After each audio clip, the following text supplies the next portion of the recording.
आज हम लोग एसएसटी का क्लास 7th का थर्ड चैप्टर पढ़ने जा रहे हैं। Delhi 12th to 15th century. Delhi emerged as an important city in the 12th century under the Tomar Rajputs, who made it their capital. They were defeated by the Chauhans in the middle of the 12th century.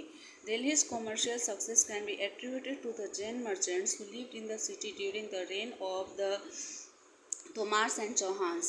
The Jain merchants minted coins called Delhiwal and constructed temples. 12th century में तोमार और राजपूत के अंतर्गत दिल्ली को एक important city के रूप में शामिल कर लिया गया और इन लोगों ने अपनी इसे राजधानी बनाया।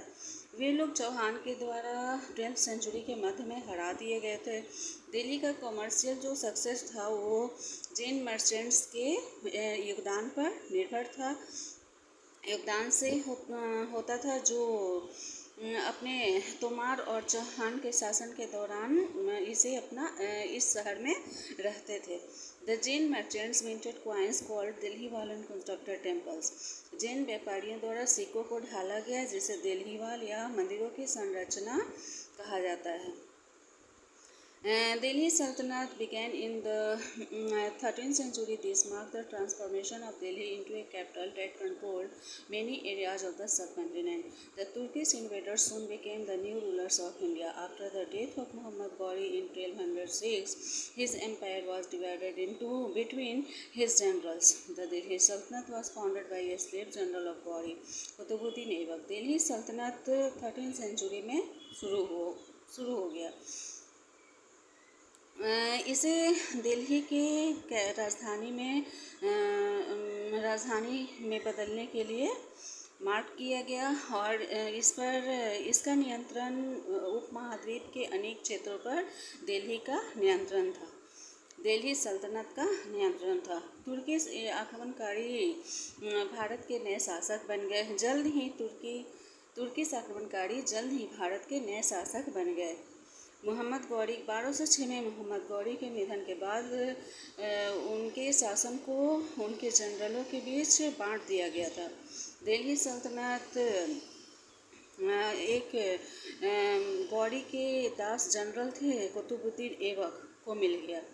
How do we know about the Delhi Sultanate? Inscriptions, coins, architecture, historical records, Tarikh, Tawarikh in Persian language are important sources of knowing about the Delhi Sultanate.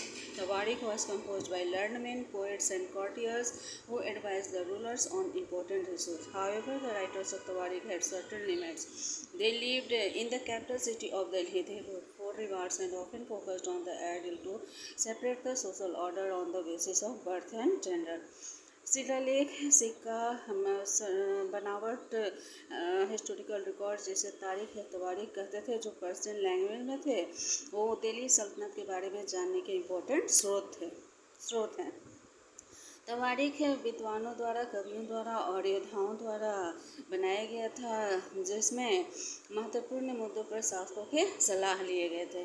यद्यपि तवारीख के लेखक जो हैं उनकी कुछ निश्चित सीमाएँ थी। वे लोग दिल्ली के राजधानी में रहते थे।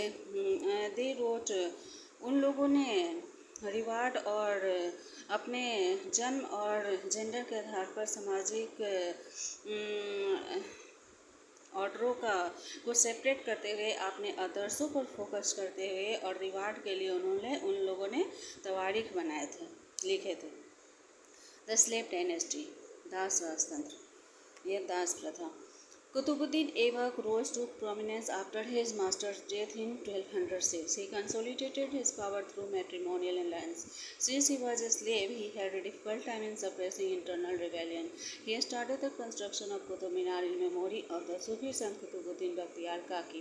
It was later completed by his successor Iltutmish. He died in 1210 while playing horse polo at Lahore. Qutbuddin Aibak ने अपने 1206 में अपने मास्टर के डेथ के बाद प्रमुखता से आगे बढ़ाया, अपने शासन को आगे बढ़ाया। उन्होंने अपना पावर वैवाहिक गठबंधन से अपना पावर बढ़ाया और जब वे एक दास थे तो उन्होंने आंतरिक विद्रोह को दबाने में बहुत कठिनाइयों का सामना करना पड़ा था। He started the construction of Qutub Minar in memory of the Sufi Shah Qutbuddin Bakhtiyar Kaki. उन्होंने बख्तियार काकी एक सूफी संत थे की याद में कुतुब मीनार की संरचना की।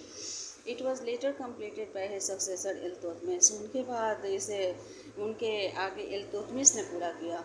1210 में उनकी मृत्यु हो गई जब वे लाहौर में हॉर्स पोलो खेल रहे थे। Iltutmish was a slave of Aibak and later became his son-in-law. He consolidated his position as a ruler by creating a group of 40 powerful nobles known as Charisha or the 40 powerful nobles to suppress it, and which he firmly established Turkish rule. Iltutmish Aibak का दास था और बाद में उसका दामाद बन गया। उसने अपनी पोजीशन को एक शासक के रूप में 40 पावरफुल उपन्यास के ग्रुप को क्रिएट करके स्थापित किया, जिसे चालीसा के रूप में जाना जाता है। यह 40 नोबल को अपने दुश्मनों को दबाने के लिए उसने ये 40 नोबल क्रिएट किए थे। उन्होंने तुर्की शासन को स्थापित किया।